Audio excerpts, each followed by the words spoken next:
Dear viewers, আসসালামু আলাইকুম।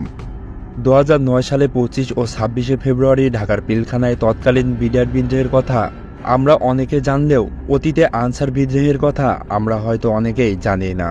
যে সকল দাবি দাওয়াকে কেন্দ্র করে বিডিআর বিদ্রোহ হয়েছিল, ঠিক তেমনই দাবি দাওয়া নিয়ে 1994 সালের 1 ডিসেম্বর আনসার বিদ্রোহ হয়।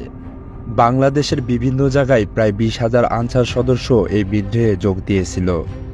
সেনাবাহিনী কর্মকর্তাদের প্রত্যাহার, রেশন বেতন বৃদ্ধি সহ বেশ কিছু দাবি দেওয়াতে 1994 সালে আনসার বাহিনীর সদস্যদের মধ্যে অসন্তোষ দেখা দেয়।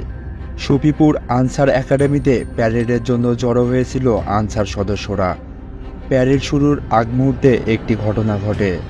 আনসারের এক সদস্য তার ঊর্ধ্বতন এক কর্মকর্তার সাথে কথা কাটাকাটিতে জড়িয়ে পড়েন। অভিযোগ ওঠে, বিতণ্ডার এক পর্যায়ে সে কর্মকর্তা আনসার সদস্যকে আঘাত করে। এই সময় তার চিৎকারে অন্য আনসার সদস্যরা ছুটে আসে।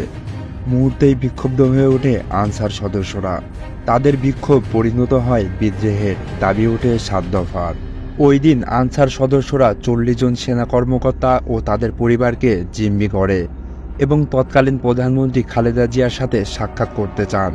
প্রধানমন্ত্রীর নির্দেশে ওই বছর 4 ডিসেম্বর সেনাবাহিনী, বিডিআর বর্তমানে বিজিবি ও পুলিশ বিদ্রোহের নিয়ন্ত্রণ করে।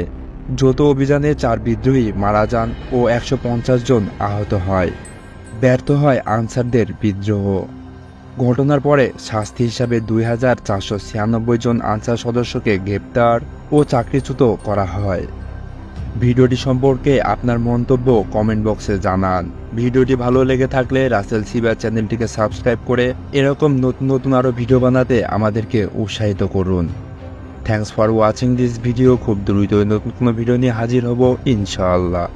সে পর্যন্ত ভালো থাকুন, সুস্থ থাকুন। দেখা হবে আবারও। আল্লাহ হাফেজ।